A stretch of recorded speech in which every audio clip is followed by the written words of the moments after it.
Hey everybody, Playtendoguy here, and I'm back with another video. At the time of recording this, we're nearing the end of 2021, so I thought it'd be a brilliant time to go through my top 10 films of the year.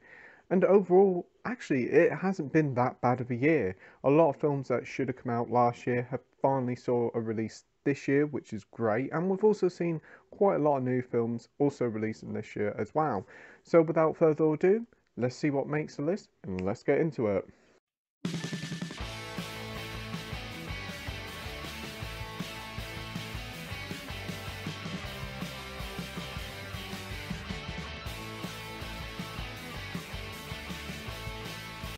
First up, I want to talk about some honourable mentions that just didn't make the cut. Still great films, but I just want to give them a little shout out nevertheless.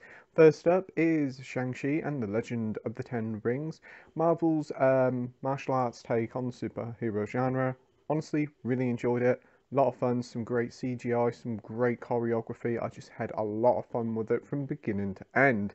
And honestly, I think it's up there with one of the best Marvel films out there.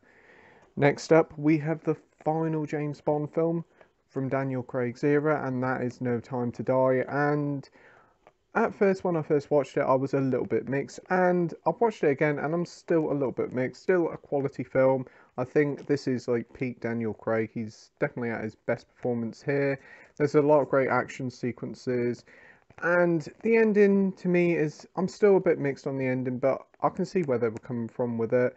I do think the film is overlonged, and I do think Rami Malek as the villain isn't very good, but it's still a very good send off to Daniel Craig's Bond, nevertheless. Film I watched in November on Disney Plus and finally picked up Blu-ray, and that's Jungle Cruise. I had a lot of fun with this, just pure fun from start to finish. Dwayne Johnson, Emily Blunt, fantastic. We also have Jack Whitehall here, and whilst I was never really a big fan of him, I must admit he did put on a good show here. It definitely feels like a mix of Indiana Jones, Pirates of the Caribbean, and The Mummy. It is just fun from beginning to end. There's some great action scenes in it, some great CGI, some great humour in it. Just a perfect popcorn flick. Next up is a DC superhero film, and this is a film that I never thought we would see, and that is Zack Snyder's Justice League. Yes, been fan demand for years, ever since the original Justice League came out in 2017 by Joss Whedon. A lot of people have been crazing for this Snyder cut to realise the director's original vision, and we finally got it. I think it debuted on HBO Max in America and Sky in this country, but we did get a physical release for it, which is brilliant, and it's 4 hours long. And I must admit, when it was first announced that it was going to be 4 hours long, I thought that's going to be a bit of a struggle, but to be fair, the 4 hours absolutely flew by. I loved it.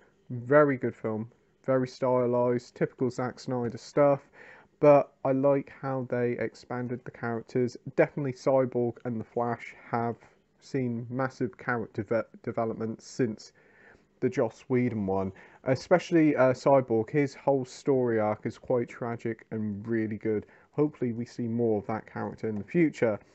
I mean, it does tease like a big sequel, but it's rather highly likely it's going to happen now after all what's going on with Warner Brothers. But it's fantastic to have, and it's great to see that fans' demands were finally met with the release of the Snyder Cut. And the final honourable mention is another DC superhero film that just narrowly missed out on making the top 10, and that's James Gunn's The Suicide Squad. The Suicide Squad from, is it 2016? It's alright, I didn't mind it. This is certainly a sort of Frankenstein sort of a film, but I didn't mind it. I had a decent time with it, but I wouldn't say it's brilliant at any shape or form. But Suicide Squad, The Suicide Squad, should I say, by James Gunn, such a blast from beginning to end. Its main draw here is its cast. We have Idris Elba here as Bloodsport, who does an absolutely brilliant job. Idris Elba always does. We have Margot Robbie here as Harley Quinn, and we always know that she's great as Harley Quinn. We also have, surprisingly, John Cena as Peacemaker, and I'm going to say it out here, when he was announced as casting, I was kind of worried, but as soon as he appeared on the screen, my worries were gone. He was brilliant, and he played off really well with Idris Elba's character. We also have King Shark here, who's absolutely fantastic, who's also voiced by Sylvester Stallone. And then we also have like Ratcatcher 2, who I think is probably my favourite character in the whole film. It's a lot of fun from beginning to end. We also do have Peter Capaldi in here as well.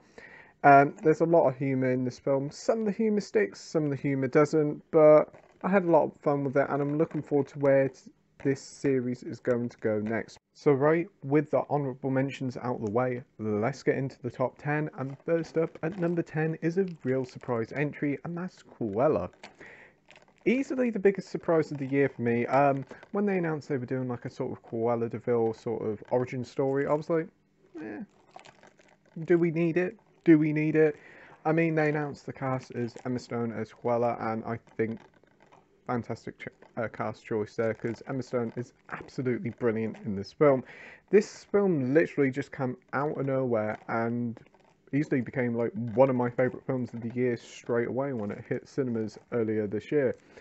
It's a sort of like a Devil's Wear Prada sort of, should I say, Joker for kids sort of origin story, and I was really unsure how it could work, but honestly, absolutely loved it. It's got a lot of style in it, the soundtrack is great, the casting is also good, because we also do have Emma Thompson here.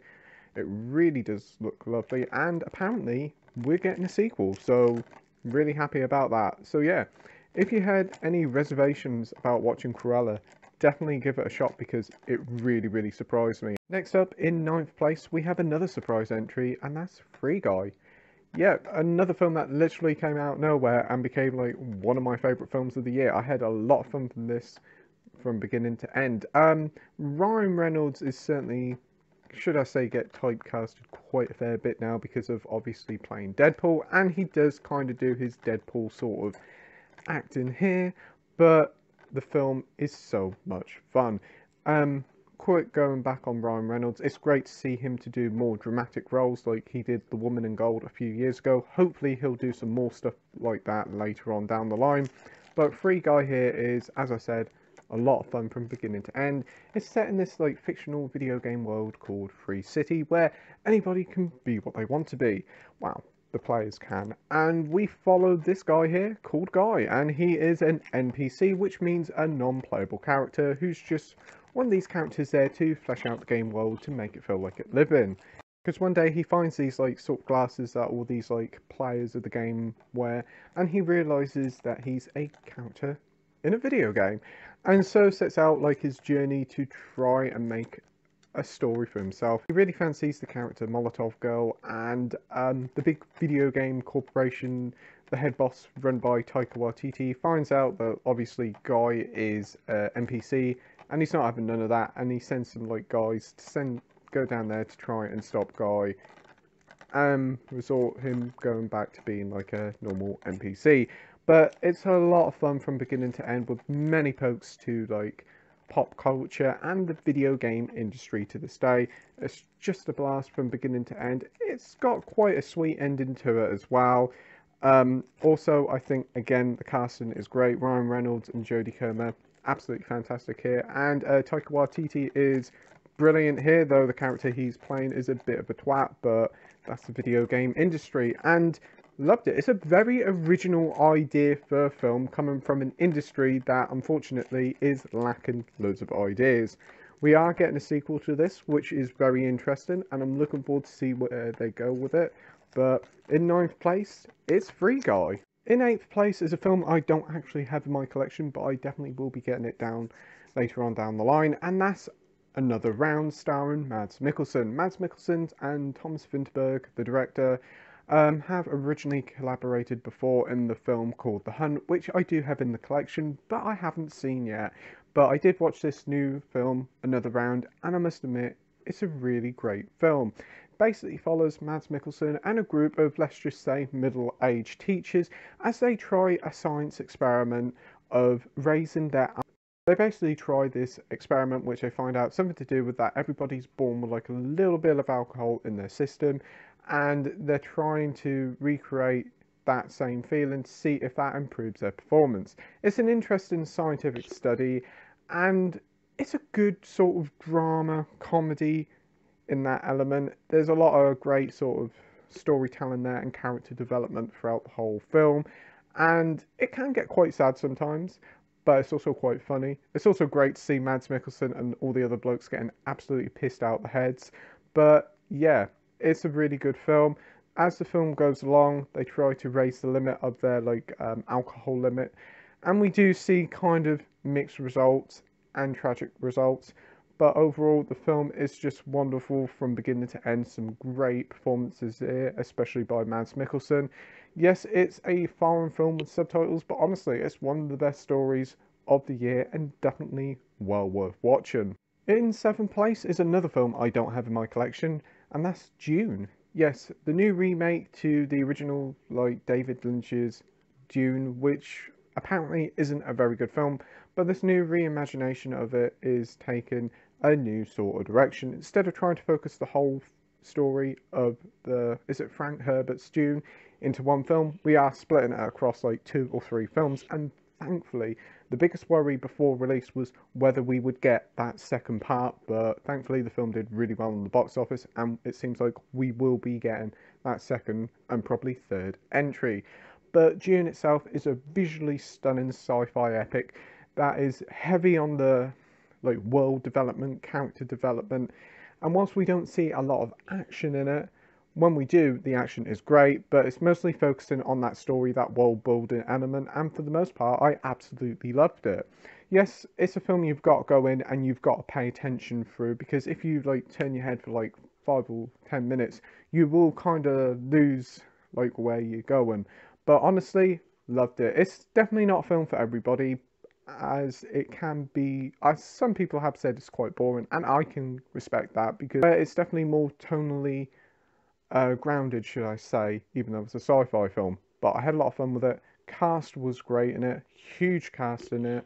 But I think, as for the story, but as for people who do find the film a little bit boring, I do think once the later entries come through and we get more of the story expanded and more action and obviously a conclusion, that people will be able to watch this film and actually enjoy it. It's a very good film, honestly well worth picking up, and I can't wait to see where they go with that second. And in sixth place we have Bob Odenkirk in Nobody. Such a fun film.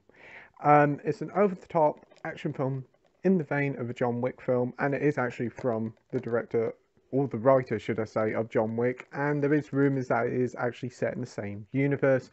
There were also talks of a John Wick and Nobody spin-off collaboration film, which would be quite cool.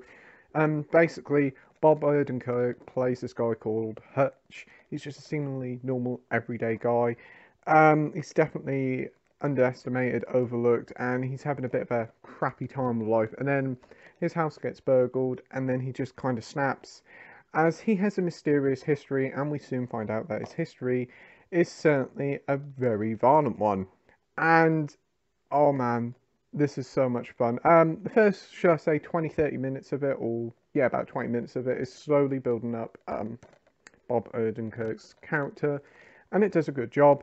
And then from that bus scene, it's just over the top action violence. I mean, Nobody and Shang-Chi had two of the best bus action sequences I've ever seen, but Nobody does it a little bit better in my opinion. Just such a fun, brutal, over the top action film. We even get Christopher Lloyd here, and he does a brilliant turn in this film.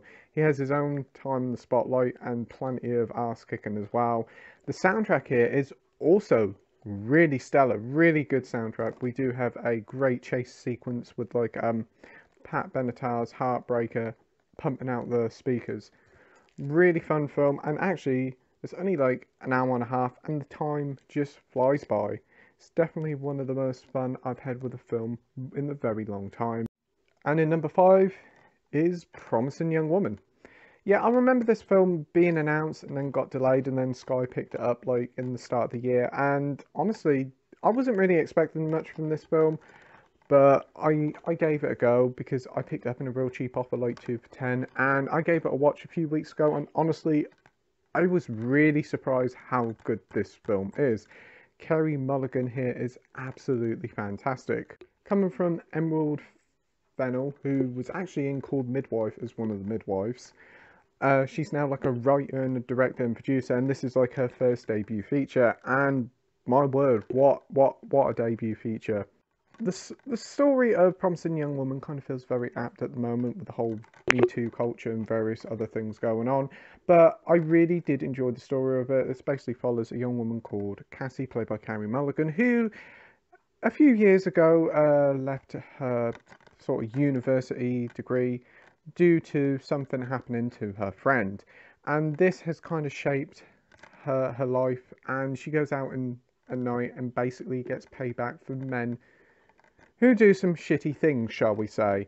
But the story is really good, and it takes so many dark and twisted turns throughout the whole adventure. She tries to, shall we say, right the wrongs of what happened to her friend, but the lines between what she does can blur, shall we say. Some things feels just, but some things that she does kind of feels really wrong.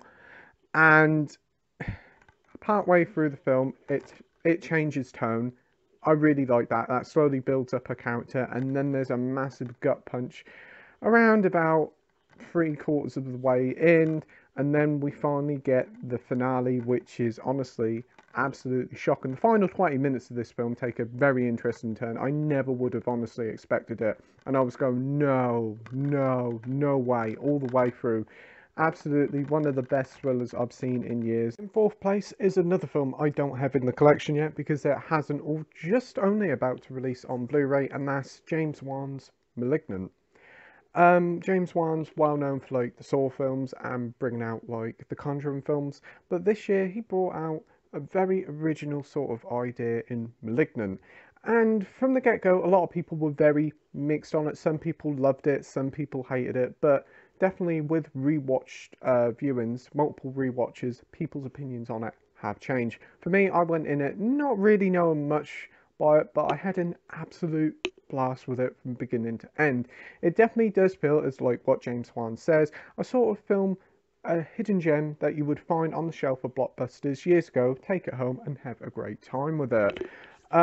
Yeah, there's basically this story follows about this youngish woman who's getting these sort of like visions of murders, so it's heavily a Giallo centric, and that really works really well. She senses all these murders, and then out of nowhere these murders happen. And there's this creature, shall we say, called Gabriel, who's honestly one of the best sort of horror icons I've seen in quite a while. He contorts his body in some really weird, sort of creepy and unsettling ways, and it's always interesting to watch his character and how he moves around the screen. The cinematography in this film is absolutely top notch as well. There's some great sort of shots, especially of one where she's running through the house and the camera's all top down. It just works so well. There's some plenty of shock moments in it, some definitely over the top action scenes in it, but honestly, had an absolute blast from it from beginning to end. And it's a shame that the film didn't do that well in the box office, as honestly, I would have loved to see a sequel one day.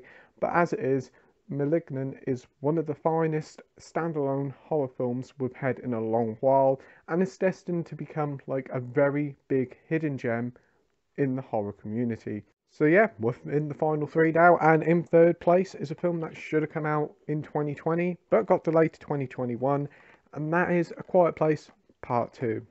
The original Quiet Place for me literally came out of nowhere and became like one of my favourite horror films of the past decade. It's a film where nobody says nothing at all because there's like these weird alien sort of creatures that are invisible and can hear the slightest sound and basically go chasing after people and killing them. It's a very interesting premise where a film has so little dialogue but has so much tension, and it just works so well. And the sequel pretty much is exactly the same deal. Its first 10 minutes of it, or 10 or 15 minutes of it, is absolutely stellar. Definitely one of the best I've seen in a film in a very long time. It's incredible, really, and it works so well. And then the film picks off more or less where the last one left off, following Emily Blunt's character as she travels through America. It's honestly a fantastic film. Again, it's very light on the sort of like script, mostly told through like the pain and the expressions on their faces. Emily Blunt's character is fantastic in it, and also the daughter here, she is absolutely brilliant in this one, and to me she really come into her own here. We also have Peaky Blinders himself, Cillian Murphy here, and he does a great job here.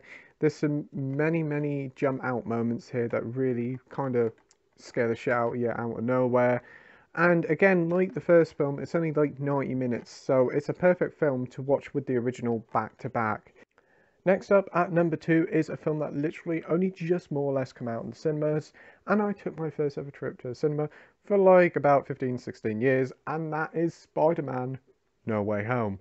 Yeah, the Tom Holland trilogy of Spider-Man films, I have been very mixed on it. I watched Homecoming, was never really that keen on it when it first came out, and then I recently watched Far From Home and absolutely enjoyed it, had a lot of fun with it, and then I did re-watch Homecoming as well, and actually didn't mind that one too badly, to be fair. But No Way Home feels like the big crescendo for Tom Holland's Spider-Man. It continues straight off where Far From Home left off, and it works really well if you watch Far From Home, then No Way Home. And this is Tom Holland's film from the get-go. His character of Peter Parker and Spider-Man is just greatly developed so much. There's a moment in this film that I won't spoil that you can tell this is Tom Holland's film, and it just works really well. I was never really a big fan of Tom Holland when he was announced as Spider-Man, and I've always thought he did a good job, but here, honestly, absolutely loved him. Thought he was brilliant from start to finish, and the supporting cast of like Zendaya and the guy who played Ned was always great. We do have Doctor Strange here as well, who lends a helping hand or two, and Benedict Cumberbatch is always great as Doctor Strange. He does a great job here. And we also see the returning villains from previous Spider-Man films like Doc Ock, Sandman, and we also see Lizard. It's really good. It's great to see all these fan favourite characters back, and they do get justice. There's a lot I could talk about this film, but I don't really want to because of spoilers, because a lot of people still haven't seen it. But rest assured, this is the big cinematic event of the year, big cinematic event of the past 2 or 3 years, I think, and the big return to cinema that was needed. Loved it, and as soon as the film comes out on Blu-ray, I'll be picking it up day one. And the final film that gets my number 1 spot is Last Night in Soho. Coming from director Edgar Wright, who's brought us the Cornetto trilogy, the Baby Driver films, and Scott Pilgrim vs. the World, Last Night in Soho, for me, is arguably his best standalone film to date. Like, separating from the Cornetto trilogy, it's just a film that I fell in love with from the moment it started. It's basically about this young girl who dreams of being a fashion designer, and she goes to like this prestigious London sort of fashion school, and she moves into this flat, and as she goes to sleep she gets these like visions, should I say, again another heavy giallo reference here, of London in the 60s, and she follows this young woman played by Anya Taylor-Joy and her, shall we say, her events that lead to her being murdered. And it's an interesting film. Straight from the get-go, the film oozes style with its superb mix of 60s soundtracks. It isn't just 1 or 2 songs. Literally, throughout the whole near 2 hours, the film is constantly chucking so many great songs from the era that it's brilliant. Just love it. Some superb cinematography. The 60s element of the film is incredible. It is. When we first step into that world, it kind of feels like one of those magical movie moments. It just lights all over the place. Old cinema billboards advertising a James Bond film. It just looks outstanding. There's some great dance choreography in this. Also some great camera tricks there, like where we both have the main character and Anya Taylor-Joy's character both looking at the mirror at the same time. That's real cool. But basically the film sees sort of the past life from the 60s slowly mould into her modern day life and kind of takes over. It's really cool. There's some that I do not want to spoil. It's quite brutal at times, and honestly I just love it. And again, another film that I cannot wait until it comes out on Blu-ray. I will be picking it up day one. And yeah, that's my film of the year. I don't really want to dive too much into it because, again, it's heavily focused on story and there's a lot of spoilers to be had. But rest assured, fantastic film. loved every second of it, and my film of the year is Last Night in Soho. And with that, the video is over. Tell me what you think about my top 10 in the comment section down below. Also, give me your top 10, top 5, or favourite film of the year. It'd be great to know what you think is your favourite film and whether you agree or disagree with my list. But yeah, this is being filmed like at the tail end of December 2021, so I'd like to wish all my viewers a very happy new year, and thanks for the support over the past year. And with that, the video is over. Thank you very much for watching my video. I hope you enjoyed it. If you could like and subscribe, that would be totally awesome. And as always, till next time, bye.